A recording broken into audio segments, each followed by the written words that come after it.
Oi pessoal! Hoje a gente vai falar sobre reserva de emergência, que é uma alternativa à poupança.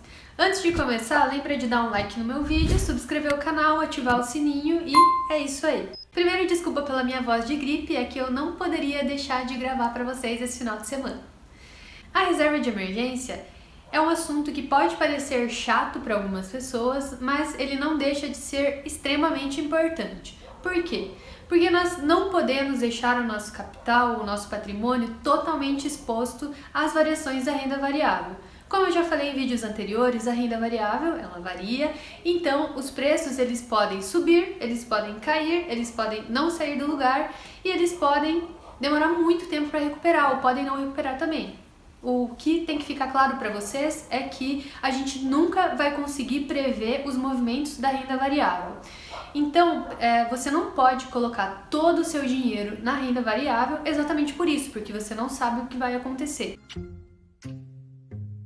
E você precisa deixar um pedaço do seu patrimônio, um pedaço do seu capital livre de risco, livre dessa exposição do risco que a renda variável oferece. O que é essa reserva de emergência que eu já ouvi muita gente falar, mas que eu não sei exatamente o que eu faço, onde que eu tenho que colocar? Vamos ao seguinte. A reserva de emergência é um valor que você precisa ter, que não seja em renda variável, então você precisa ter na renda fixa, que cubra os seus custos de vida por pelo menos 6 meses. Pega aí papel e caneta que a gente vai listar o seu custo de vida mensal para saber quanto você deveria ter de reserva de emergência. Então vai lá que eu espero enquanto você pega aí as suas coisas.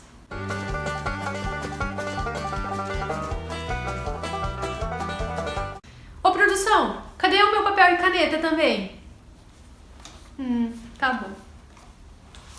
Então, Erro técnico aqui. Então vamos lá. imagina que os valores que eu vou falar aqui, eles são fictícios, vai depender da composição familiar, do lugar que você vive e de diversos outros fatores. O primeiro item da nossa lista é aluguel ou financiamento, que aqui no exemplo eu tô colocando um valor de R$1.000. Então, eu coloco lá R$1.000 ou o valor que você tem de aluguel ou de financiamento por mês.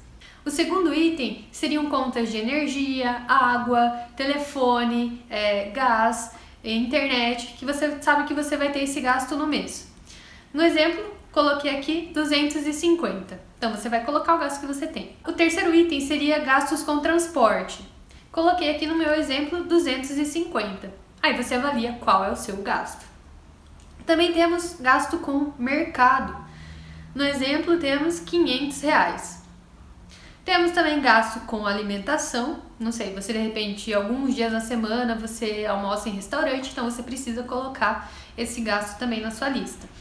Gastos com saúde, todo mês eu tenho um gasto com remédio que eu preciso tomar e ele custa R$80, então meu gasto aqui com saúde, R$80 por mês. E tem também o lazer, R$100. Você vai no cinema, você vai, não sei, em teatro, em qualquer outro lugar que você precise gastar algum valor para você ir na entrada. R$100 e temos aqui o gasto do cachaceiro, que é o bar, que aqui eu tô colocando R$100.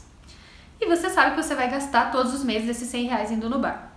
Então, fechando a nossa conta aqui, dá R$2.480 no mês. Se eu multiplicar esse valor por 6, que seriam os 6 meses que você precisa ter esse valor na sua reserva de emergência, o total seria de R$14.880. Significa que esse é o montante que você precisa ter em renda fixa e que precisa estar longe do risco da variação da renda variável. Agora que você já sabe qual é o seu valor de reserva de emergência, onde que você precisa colocar esse dinheiro? Já sabemos que a poupança não é uma boa opção, porque a poupança é 70% da taxa Selic. Então, poupança rende 1,4%. Por que você vai deixar num lugar rendendo 1,4% sabendo que você pode deixar em outro lugar que renda os 2%?